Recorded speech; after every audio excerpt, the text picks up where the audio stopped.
नमस्कार, मैं प्रद्युमन जोशीला राम कुमार गौतम को माफ नहीं करेंगे जाट।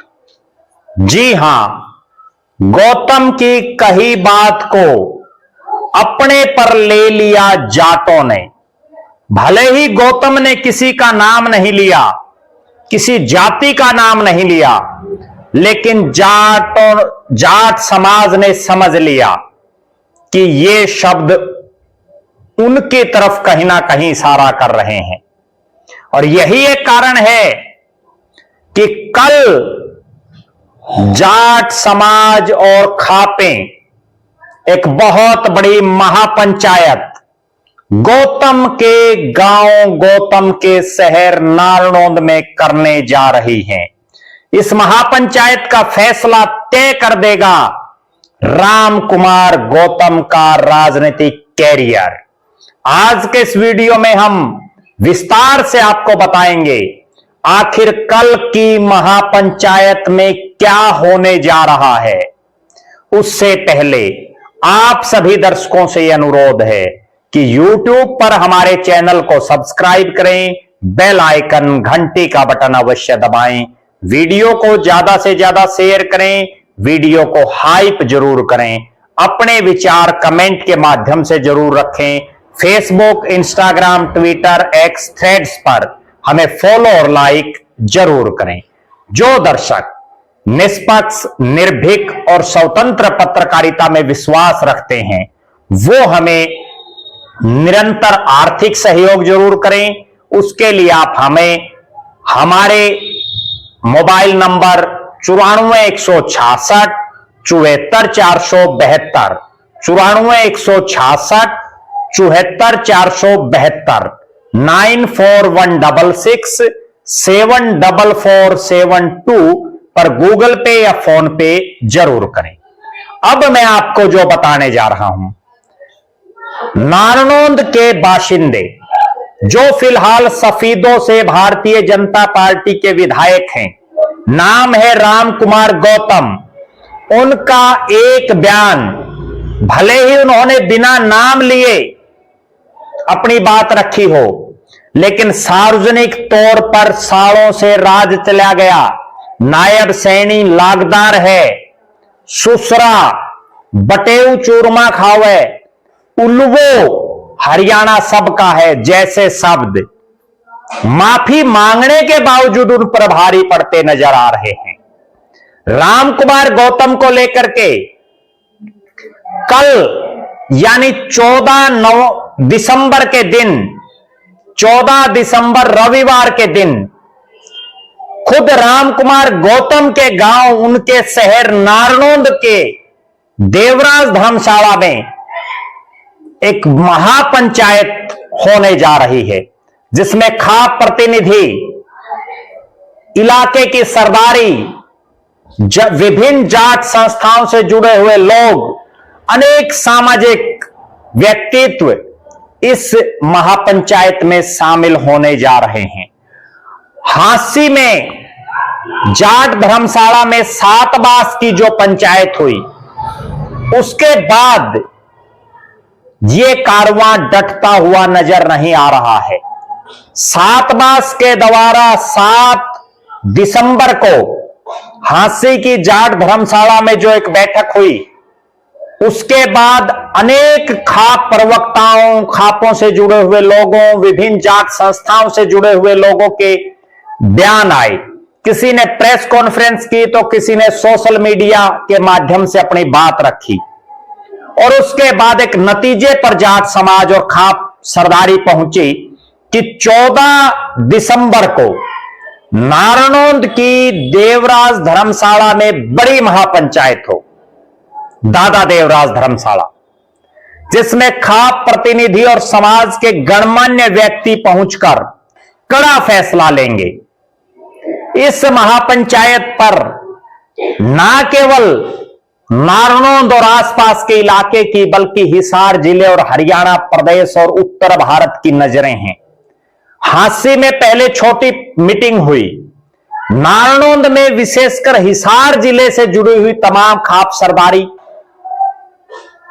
अनेक संस्थाओं से जुड़े हुए प्रतिनिधि पहुंचेंगे। हरियाणा प्रदेश के अलग अलग कोनों से भी लोग आएंगे और सूचना तो ये तक भी मिल रही कि राजस्थान तक से, उत्तर प्रदेश तक से लोग आ सकते हैं। अगर नारनौंद की इस महापंचायत में रामकुमार गौतम विधायक सफीदो पहुंच करके अपना स्पष्टीकरण दे देते हैं और जाट समाज और खाप सरदारी उससे सहमत हो जाती है, तो यह मामला यही एज इट इज थम सकता है। लेकिन अगर दूसरी तरफ से भी रिएक्शन आता है, यानी रामकुमार गौतम की तरफ से कोई रिएक्शन आ जाता है, तो हो सकता है हांसी के बाद नारनौंद और नारनौंद के बाद बड़े स्तर पर कोई महापंचायत करनी पड़ जाए। इस खाप महापंचायत पर सबकी नजरें इसलिए भी हैं कि रामकुमार गौतम ने पहली बार कोई बयानबाजी नहीं की है। अक्सर वो बयानबाजी करते रहते हैं, कभी किसी नेता के लिए कुछ बोल देते हैं, कभी वोटर्स के लिए कुछ बोल देते हैं, कभी बिना नाम लिए जो है अमर्यादित टिप्पणियां कर देते हैं।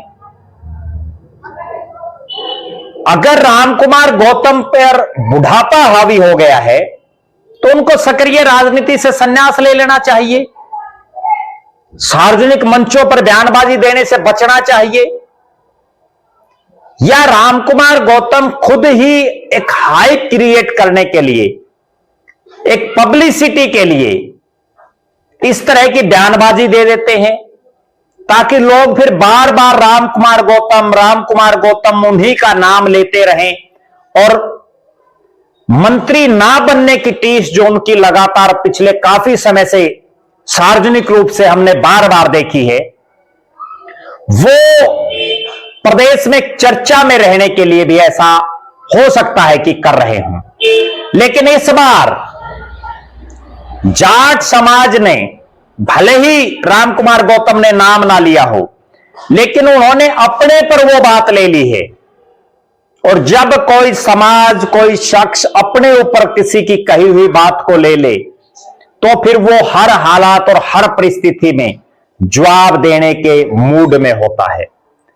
कल की ये महापंचायत, नारनौंद की महापंचायत तय कर देगी रामकुमार गौतम का राजनीतिक भविष्य, क्योंकि रामकुमार गौतम जिस इलाके में राजनीति करते रहे हैं वहां खापों का अपना एक महत्व है। खापों और किसानी की धरती है, जाट समाज बहुतायत में है और रामकुमार गौतम खुद भी इस बात को बार बार मानते हैं कि जाट समाज का उनके ऊपर बड़ा एहसान है। उनके पिता को जो है चौधरी जाट समाज ने उनको विधायक बनाया, लेकिन उसके बावजूद जो ये बयान उन्होंने दिया, अब उन्होंने घुमा फिरा करके ये कहा कि वो किसी समाज के लिए नहीं कह रहे, बल्कि वो तो जो अन्य राजनीतिक दल के नेता हैं उनके बारे में इस तरह की बात कर रहे हैं कि उनका राज नहीं आएगा, अन्य राजनीतिक दल का। लेकिन भले ही अन्य राजनीतिक दल के मार्फत उनकी बात हो, तब भी सालों से राज चला गया, ये कौन सी भाषा है? उल्लुओ हरियाणा सबका है, ये कौन सी भाषा है? रामकुमार गौतम को बड़प्पन दिखाते हुए सार्वजनिक तौर पर महापंचायत में आकर के अगर वो अपनी बात रखें, स्पष्टीकरण दें, तो राजनीतिक रूप से उनका कद और ज्यादा निखरेगा। क्योंकि समाज जो होता है उसमें माफी मांगने वाले को बड़ा माना जाता है। माफ करने वाले तो बड़े होते ही हैं, लेकिन कोई बड़प्पन दिखा करके माफी मांगे तो उससे बड़ा कोई नहीं होता। हालांकि अभी तक ये क्लियर नहीं है कि इस महापंचायत के जो आयोजक हैं उन्होंने रामकुमार गौतम को निमंत्रण दिया है इस महापंचायत के लिए या नहीं दिया है, क्योंकि कोई ऑफिशियल लेटर इस चीज का जारी नहीं कहीं भी दिख रहा। अगर उनको ना भी निमंत्रण दिया हो तो भी चूंकि उनको लेकर के महापंचायत है और वे चुने हुए जनप्रतिनिधि हैं, तीसरी बार के विधायक हैं, उनको बड़प्पन दिखाते हुए अपने ही गांव में, अपने ही शहर में आयोजित इस महापंचायत में आकर के अपनी बात रखनी चाहिए। ना केवल अपनी बात रखनी चाहिए बल्कि उनको यह भी कहना चाहिए कि जाट समाज से संबंध रखने वाले कुछ एक लोग जो रामकुमार गौतम को लेकर के भी तरह तरह की बयानबाजी दे रहे हैं, उन पर भी जाट समाज को अंकुश लगाना चाहिए। क्योंकि यहां लड़ाई किसी समाजों की नहीं है, यहां कोई वैचारिक मतभेद किन्हीं दो समाजों के नहीं है, केवल और केवल रामकुमार गौतम की बयानबाजी को लेकर के यह सारा बखेड़ा खड़ा हुआ। उसके बाद जाट समाज से आने वाले कुछ लोग जो तरह तरह की बातें कर रहे हैं, वो भी कई अमर्यादित शब्दों का इस्तेमाल कर रहे हैं जो नहीं होना चाहिए। जाट समाज को उन लोगों पर भी लगाम लगाने की जरूरत है जो रामकुमार गौतम या ब्राह्मण समाज को लेकर के कोई भी टीका टिप्पणी करें, क्योंकि सब समाज सम्मानित होने चाहिए, हैं भी, और सबको एक नजरिए से देखना चाहिए। आप दर्शकों की क्या राय है? हम रामकुमार गौतम को लेकर के जो नारनौंद में महापंचायत होने जा रही है उसकी हर अपडेट आप तक पहुंचाएंगे। आपको क्या लगता है रामकुमार गौतम को लेकर के इस महापंचायत में क्या फैसला होना चाहिए? आप अपनी बेबाक राय जरूर रखें। रामकुमार गौतम को क्या बड़प्पन दिखाना चाहिए, दिखा करके इस महापंचायत में आकर के अपना स्पष्टीकरण देना चाहिए? अपनी बेबाक राय जरूर रखें और आप ये भी जरूर बताएं कि जाट समाज की तरफ से भी जो कुछ एक लोग तरह तरह की बयानबाजी कर रहे हैं उन पर भी जाट समाज को अंकुश लगाने की जरूरत है। उसको लेकर के भी आपका क्या नजरिया है? आप लगातार हमारे साथ बने रहें। हमारे फेसबुक पेज को लाइक और फॉलो करें, यूट्यूब पर चैनल को सब्सक्राइब करें, बेल आइकन घंटी का बटन अवश्य दबाएं, वीडियो को ज्यादा से ज्यादा शेयर करें, वीडियो को हाइप जरूर करें, अपने विचार कमेंट के माध्यम से जरूर रखें। जो दर्शक आर्थिक रूप से सक्षम हैं वो हमें निरंतर आर्थिक सहयोग करें। बहुत बहुत धन्यवाद। आपका अपना प्रद्युमन जोशीला।